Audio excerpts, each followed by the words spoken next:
binatang-binata ka na nga talaga. Hindi na ikaw yung binatil yung huli kong nakita bago ko bumalik ng Amerika. Sabi niya sa akin, hindi binibitawan ang pagkatitig sa aking katawan. Kakaibang pakiramdam ang lumukob sa buo kong pagkatao sa paraan ng kanyang pagkatitig. Para itong may binubuhay. Parang may sinisimulan. Naku tita, wag po kayong masyadong tumitig. Baka po maakit kayo nitong mga abs ko. Biro ko, pero hindi siya natawa. Paano kung sabihin ko sa'yo, huli na ang paalaala mong yan? Kasi naakit na ako. Nagulat ako sa sinabi niya at hindi ako nakaimik. Kung hindi lang kita pamangkin, baka ako na mismo ang humila sa'yo. Napamaang ako sa sinabi niya. Tita ko pa ba to? At hindi ko rin maintindihan kung bakit naramdaman kong humigpit ang pantalon ko. Makakaya ko pa kayang magpigil sa mga susunod na araw? Makakaya ko pa kaya siyang tingnan bilang tita ko? At hindi babaeng pinagnanasahan? Madaling sabihin na kaya mong tanggihan ng tukso. Madaling isipin na kaya mong patayin ang apoy. Pero kapag nasa mismong sitwasyon ka na, kapag nasa mismong pintuan mo na ang tukso, mahirap na itong tanggihan. At habang tumatagal, hindi mo na lang namamalayan, kusa ka nang nagpapatangay sa agos nito. Isang mapagpalang araw po sa inyong lahat, lalong-lalo na sa mga followers at subscribers ng channel na to. Tawagin nyo na lamang po akong Mark, hindi ko tunay na pangalan. Ako po ay 28 taong gulang na. Nakatira ako sa Batangas, sa lumang bahay ng pamilya namin. Yung bahay na kahit ilang beses nang pininturahan, ay parang ayaw pa ring mawala ng amoy ng kahapon. Dito ako lumaki. Dito rin ako bumalik ng tuluyan matapos ang ilang taong pakikipagsapalaran sa Maynila. Nagtrabaho ako bilang site engineer sa isang maliit na construction firm sa bayan. Hindi ganun kalaki ang kita, pero sapat para sa araw-araw. Maaga akong gumigising. Huling umuwi, at sa pagitan nun, paulit-ulit lang ang takbo ng buhay. Wala pa akong asawa, Miss Hart. Wala ring nobya sa ngayon. Hindi dahil ayaw ko. Siguro dahil hindi ko palang talaga nahahanap ang taong para sa akin. Nagbago ang lahat ng takbo ng buhay namin nang magkasakit ang lola ko. Nagsimula yon sa simpleng pagkahilo. Akala namin napagod lang sa kalalakad sa palengke. Hanggang isang umaga, hindi na siya makabangon ng mag-isa. Dinala namin sa ospital. Doon sinabi ng doktor na mahina ang puso niya at kailangan ng bantay palagi. Mula noon, ako na ang kadalasang naiiwan sa bahay kapag wala ang tatay at nanay ko. Ako ang nag-aasikaso, nagbabantay, nagluluto, at minsan, tahimik na nagdarasal kahit hindi naman ako sanay. Dahil sa pagkakasakit ni Lola, isa-isang nagsiuwian ang mga anak niya. 4 kasing magkakapatid sila Papa, at siya ang bunso. Ang ikalawa naman sa kanila ay si Tita Jem. Matagal na siyang nasa Amerika. Doon na nag-aral, nagtrabaho at nag-asawa. Kung tutuusin, bihira ko lang siyang makita noong bata pa ako. Tuwing may bakasyon lang o kung may espesyal na okasyon. Sa alaala ko, palagi siyang nakaayos. Palaging may dalang tsokolate o pasalubong. At palaging nakangiti at may magaan na aura.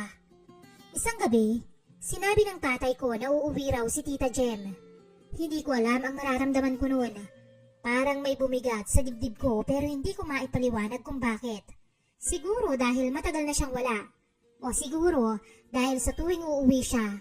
Ibig sabihin, malala na talaga ang sitwasyon ng lola. Dumating siya isang hapon. Tahimik, walang ingrandeng salubong. Mag-isa lang siyang umuwi. Hindi na niya isinama ang mga anak niya dahil may pasok pa raw ang mga to. Ang asawa naman yung foreigner ay may trabaho raw. Payat siya kumpara sa naaalala ko. Pero nandun pa rin ang tindig. Yung pagka-sophisticated niya mula pa nung una. Yumakap siya kay Lola ng mahigpit. Hindi umiiyak pero nanginginig ang mga kamay. Nang tumingin siya sa akin at ngumiti, doon ko lang napagtanto kung gaano na siya katagal na wala. Kinabukasan, Maagang-maaga pa lang ay gising na ang buong bahay. May kakaibang sigla sa kusina. Yung ingay ng pinggan, tunog ng kutsara at tinidor, at halak-hakang matagal nang hindi naririnig sa bahay namin. Si nanay ang namamahala sa pagluluto, habang si Tita Jem ang tumutulong sa paghiwa ng bawang at sibuyas. Si Papa naman nakaupo sa dulo ng mesa, nagkakape habang binabantayan si Lola. Umupo ako sa tabi nila. Sinisiguradong maayos ang sandalan. Hinawakan Tita Jem ang kabikat ko. Salamat ha. Mahina niyang sabi. Buti nandito ka palagi. Walang anuman po, tita. Kahit ano, basta para sa pamilya. Ngumiti siya, pero parang may kung anong lungkot sa mga mata niya na hindi ko agad mawari. Nang handa na ang lahat, sabay-sabay kaming naupo. Simpleng almusal lang. Itlog, tuyo, sinangag. Pero parang may pista sa mesa. Kwento dito, tawanan doon. Nagkwento si Papa ng mga kalokohan namin noong bata pa ako. Si Tita Jem naman, tahimik lang na nakikinig. Paminsan-minsan ay tumatawa rin. Hanggang sa mapunta ang usapan sa akin. So Mark, biglang tanong ni Tita Jem habang naglalagay ng kanin sa plato ko. Wala ka pa rin bang nobya? Nabulunan ako sa iniinom kong kape. Wala pa po, tita. Sagot ko sabay ubo. Talaga lang? Singit ni Papa sabay tawa. Kasi naman, choosy yan. Iniwan na nga ng huling ang nobya. Pa, babala ko. Bakit naman? Tanong ni Tita Jem may halong biro. Paano naman? Ipinagpalit yung pamangkin mo sa iba. Dagdag pa ni Papa. Ipinagpalit sa mas pogi? Hula ni Tita. Umiling si nanay na natatawa. Sa mas mayaman? Hula niya ulit. Sa mas maganda. Tawa ni Papa. Pareho pala ang hanap nila. Nagkagulo ang tawanan sa mesa. Napailing na lang ako. Hindi naman ganun. Depensa ko. Hindi lang talaga nag-work. Tumahimik sandali si Tita Jem. Tapos tumingin sa akin. Darating din yan. Sabi niya ng seryoso ang tono. Huwag mo lang madaliin. Hindi ko alam kung bakit, pero parang may bigat ang mga sinabi niya. Parang hindi lang para sa akin. Pagkatapos ng almusal, nagligpit kami ng pinggan. Naiwan kaming dalawa ni tita sa kusina. Inabot niya sa akin ang mga plato. Maingat, parang sanay na sanay sa ganitong gawain kahit matagal na siyang wala rito. Malaki na ang pinagbago ng bahay, no? Sabi niya. Pero parang pareho pa rin ang pakiramdam. Kaya nga po Sagot ko naman. Parang hindi umaalis ang alaala. Tumango siya. Buti na lang nandito ka. Ang laki ng tulong ng pananatili mo rito. Napatingin ako sa kanya. Nandito lang po ako. Sagot ko. Palagi po yan. Nagtagal ang tingin niya sa akin bago siyang umiti. Isang ngiting may halong pasasalamat, pagod at kung anumang hindi ko pa kayang pangalanan noon. Hapon ng araw na yon, mainit ang hapon sa Batangas. Yung klase ng init na dumidikit sa balat kahit hindi ka gumagalaw. May problema ang linya ng tubig sa likod ng bahay. Mahina ang agos. Minsan bigla na lang nawawala. Ako na ang nagkusa. Sanay na rin naman na ako sa ganitong ayos-ayos. Hinubad ko ang pangitaas ko bago lumabas. Alam kong mababasa ako at wala namang bisita. Yun ang iniisip ko. Nakaluhod ako sa tabi ng gripo. Hawak ang wrench, pawis na kahit hindi pa nababasa. Tahimik ang paligid, tanging huni ng ibon at lagasgas ng kaunting tubig. Doon ko napansing may presensya sa likuran ko. Yung pakiramdam na may nakatingin kahit hindi ka lumilingon. Paglingon ko, nandoon si Tita Jem. Nakatayo siya sa pintuan ng kusina. Hawak ang isang baso ng tubig. Hindi siya agad nagsalita. Nakatingin lang at hindi yung simpleng sulyap, kundi yung matang parang may sinusukat, may tinatandaan. May problema sa linya? Tanong niya sa wakas. Opo. Sagot ko naman, sabay balik sa ginagawa. Parang may bara lang po. Sabi niya pero hindi siya umalis. Ramdam ko ang mga tingin. Hindi ko alam kung bakit bigla ako naging conscious sa galaw ng katawan ko. Kung paano umihila ang braso ko sa wrench. Kung paano bumabakat ang pawis sa balat ko. Pilit kong binabaliwala. Mark, bigla niyang sabi. Po? Hindi na nga ikaw yung binatil yung huli kong nakita. May kakaiba sa tono niya. Walang biro, hindi rin simpleng obserbasyon. Parang may init na dumaan sa hangin sa pagitan namin. Napatingin ako sa kanya. Ngumiti siya. Tahimik lang, pero ang mga mata niya, matagal na napako sa akin bago siya umiwas ng tingin. Matagal na po kasi kayo. Hindi ko natapos ang sasabihin ko. Alam ko, sagot niya agad. Ang bilis ng panahon. Tumango ako, pero may kung anong humapit sa dibdib ko. Bumalik ako sa ginagawa, pero mas mabagal na ang mga galaw ko ngayon. Parang bawat segundo ay may bigat. Lumapit siya ng kaunti. Sapat para maramdaman ko ang presensya niya. Naamoy ko na rin ang pabango na gamit niya. Bigla kong napansin na mas mabilis ang tibok ng puso ko. Mag-iingat ka, sabi niya ng mahina. Baka magkasugat ka. Opo, tita. Sabi ko ulit kahit hindi ko siya tinitingnan. Nang matapos ako, tumayo ako at kinuha ang tuwalya sa balikat ko. Doon lang kami muling nagkatinginan. May sandaling katahimikan ang namagitan. Alam mo, kung hindi lang siguro kita pamangkin, sabi niya, baka ako na mismo ang kumaladkad sa iyo papuntang kwarto. Napamang ako sa sinabi niya. Tita, tanging nasabi ko, hindi ko alam ang idudugtong. Napangiti siya ulit. Biro lang. Ngunit hindi ako natawa, Miss Hart. Kahit nung tinalikuran na niya ako, ramdam ko pa rin ang kakaibang kilabot sa katawan ko. Ramdam ko maging ang paghigpit ng pantalon ko sa may bandang ibaba. Kinakabihan noon ay hindi ako makatulog. Paulit-ulit sa isip ko ang mga sinabi ni tita. Kahit pa sinabi niyang biro lang yon, iba pa rin ang dating sa akin noon. Maging ang paraan ng pagtitig niya sa akin ay iba talaga. Paulit-ulit kong tinatanim sa utak kong tita ko siya. At ang lahat ng pumapasok sa utak ko ay hindi tama. Bawal at mali. Kinabukasan, pilit kong iwinawaksi sa isip ko ang lahat ng yun. Pilit kong ibinaon sa limot ang mga nangyari at sinabi niya kahapon. Pero iba pala talaga gumalaw ang tentasyon. Kahit sa mga maliliit na bagay at kaunting interaksyon, nagagawa nitong pukawin ang pilit mong pinapatay. Pagpunta kong kusina ay nakita kong may inaabot si tita sa cabinet. Nahihirapan siyang abutin ito, kaya lumapit ako at inabot ito para sa kanya. Napatigil siya. Maging ako ay nahinto at naiwan ang kamay sa ere nang mapagtanto kung gaano kami kalapit. Nagsitayuan ang mga balahibo ko nang humarap siya sa akin. Mas lalong nagdikit ang aming mga katawan at pakiramdam ko noon ay lalagnatin ako. Dali-dali kong ibinigay sa kanya ang tasang mula sa kabinet at kaagad na lumayo sa kanya. Pinagpawisan kaya ta, Mark? Pilihan niyang sabi. Tila alam kung bakit. Tila may ibang ipinapahiwatig. Po? Mainit po kasi. Maalinsangan. Utal kong sabi. Ganun ba?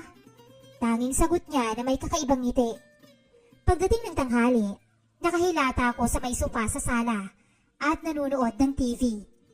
Nagulat ako nang dumaan siya sa harapan ko at umupo sa kabilang dulo ng sofa. Naka-dolphin short lang siya at sando na puti. Napalunok ako nang mapansing wala siyang suot na panloob sa itas. Pilit kong iniwas ang tingin at itinoon sa TV. Hindi ko maipaliwanag ang naramdaman ko ng sandaling yon. Kamusta naman ang trabaho mo, Mark? Pagbasag niya sa katahimikan. Labis na pagpipigil ang ginawa ko para hindi siya lingunin. Okay naman po, tita. Sagot ko sa pilit na boses. Wala ka bang duty ngayon? Tanong niya uli. Umiling ako. Katatapos lang po kasi nung last project namin. Naghihintay pa po kami ng kasunod. Hindi talaga ako makatingin. Kita ko ang marahan niyang pagtango sa gilid ng aking mga mata. Mabuti naman kung ganon, nang makapagpahinga ka rin. Ikaw ta, kamusta naman po ang buhay niyo sa US? Tanong ko at pinapagaan ang atmosphere. At pinapakalma ang naguhumirentado kong damdamin. Okay lang din naman, katulad lang din ng takbo ng buhay niyo rito. Pamilya at trabaho. Sagot niya. Kayo po ni Tito, kamusta? Hindi ko napigilang itanong. Ilang minuto rin bago siya sumagot. Sobrang busy nun sa trabaho eh. Sa sobrang busy, nakalimutan na ata niyang minsan may asawa siya. Kaya heto, lanta na. Natatawa niyang sabi. Nakitawa na rin ako ng pilit. Parang may kakaibang epekto sa akin ang huli niyang sinabi. Parang muling nagulo ang kumalma na sanang pagkalalaki ko. Hanggang sa lumapit siya sa tabi ko. Napahigpit ang hawak ko sa throw pillow nang dumikit ang balat niya sa balat ko. Lalo pa nang dumantay ang mga kamay niya sa binti ko. At hindi pa siya nakontento. Hinaplos pa niya yon. Nagsimulang bumigat ang paghinga ko. Ikaw, Mark. Lalaki ka rin at may pangangailangan. Hindi mo ba yun gustong tugunan? Hindi na ako sumagot. Gulat na napatingin sa akin si tita nang bigla akong tumayo. May iwan na po muna kita riyan, tita. Kaagad ko siyang tinalikuran at pumasok ng kwarto. Baka ay hindi na ako makapagpigil at doon sa sala mismo, makalimutan kong pamangkin niya ako. Pagkapasok ko ng kwarto ay dumiretso ako sa banyo at nag-shower. Baka sakaling matangay ng malamig na tubig ang tila nagbabaga akong pakiramdam. Ngunit ilang sandali lang, nagulat ako nang biglang bumukas ang pinto ng banyo at pumasok si tita. Tita, ano pong ginagawa mo rito? Hindi siya sumagot. Pinasadahan niya ng tingin ang aking kabuuan. Pumasok siya ng tuluyan at isinara ang pintuan. Lumapit siya sa akin hanggang sa maging siya ay basang-basa na rin. Napaangat ako ng tingin sa kisame upang hindi siya matingnan. Ngunit hinawakan niya ang aking mukha at ipinantay sa kanya. Alam kong nagpipigil ka lang, Mark. Pero heto na ako. Palay na ang lumalapit sa'yo. Pipigilan mo pa rin ba ang sarili mo? Nang sinabi niya yon, hindi ko na napigilan ang sarili. Hinawakan ko ang mukha niya at sinunggaban ang mga labi. Mabilis at mapusok, walang sinasayang na segundo. Mahigpit siyang napakapit sa akin nang isinandal ko siya sa pader at magsimulang gumalaw ang mga kamay ko. Walang parte ng kanyang katawan ang hindi nadaanan ng haplos nito. Sa loob ng banyong yon, tuluyan kong nakalimutan na pamangkin niya ako. Ang tanging nasa isip ko lang ng mga sandaling yon ay kung paano ko mapapaligaya ang babaeng nasa harapan ko. Kinabukasan, parang walang nangyaring kababalaghan sa pagitan namin ni tita. Normal kaming mag-usap sa harap ng pamilya. Nagbibiruan, nagkwentuhan. Parang wala lang. Parang walang kasalanan ginawa. Parang walang maling naganap. Pero sa tuwing nagtatagpo ang aming mga titig, bumabalik sa alaala naming pareho ang nangyari sa banyo. At ang alaalang yon, mas lalong nagpapasabik sa akin sa kasunod. Pagsapit ng hapon, nadatnan ko siyang naghihiwa ng karne sa may lababo. Lumapit ako sa kanya at niyakap siya mula sa likod.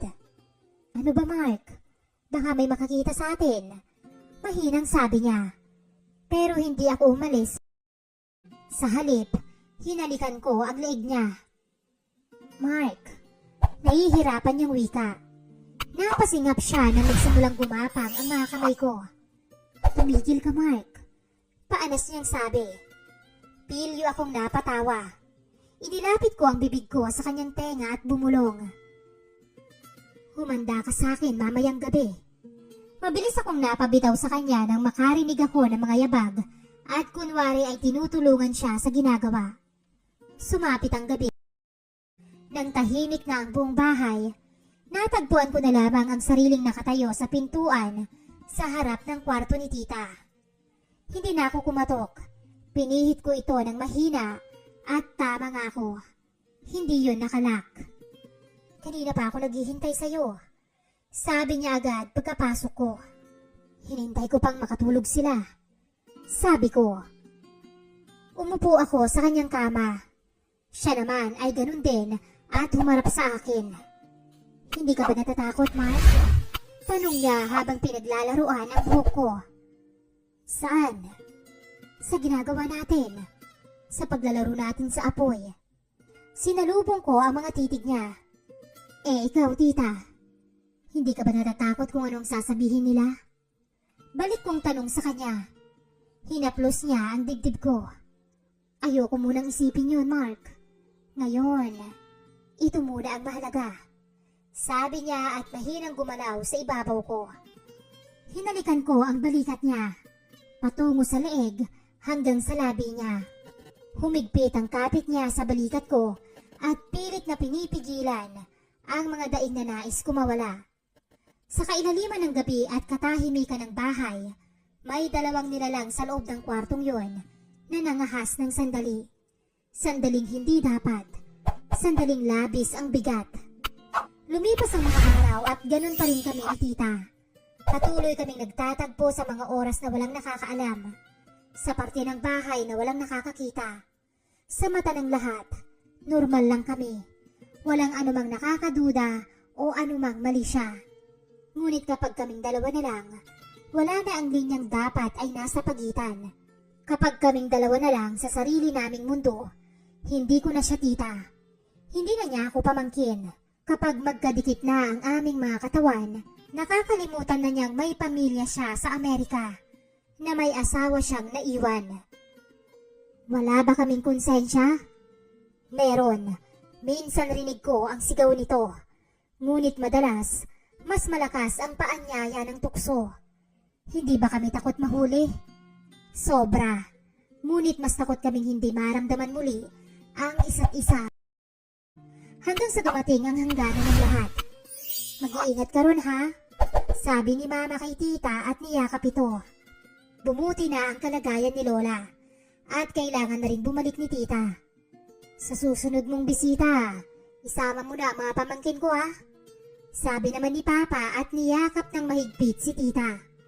Napatingin siya sa akin. Malungkot siyang napangiti. Sunod niya akong niyakap ng mahigpit. Tila ayaw akong pakawalan. Mag-iingat ka po, Tita. Sabi ko, mamimiss kita. Dagdag ko ng malapit sa kanyang tenga. Ako rin, mamimiss kita. Sana may babalikan pa ako. Mahinang sabi niya, sapat na ako lang ang makarinig. Maraming nangyari makalipas ang ilang buwan mula nang umalis si Tita. Dumaan ang halos 3 taon at tuluyang namayapa si Lola. Muling umuwi si Tita kasama ang buo niyang pamilya. Ngunit hindi nangyari ang sinabi niyang may babalikan pagbalik niya. Kasi pagbalik niya, ikakasal na rin. Hindi na kami muling nagkausap nang makabalik siya. Tuluyang ibinaon namin sa nakaraan ang nangyari sa amin. Tuluyan naming inilibing ang alaalang kaming dalawa lang ang nakakaalam. Ngayon, masaya na ako kasama ng aking asawa. Oo, may paminsan-minsang naaalala ko si Tita at ang nakaraan namin. Pero dahil nga nakaraan na yun, mananatili yung nakaraan. Hanggang dito na lamang po at maraming salamat sa inyong pakikinig. Lubos na nagmamahal, Mark.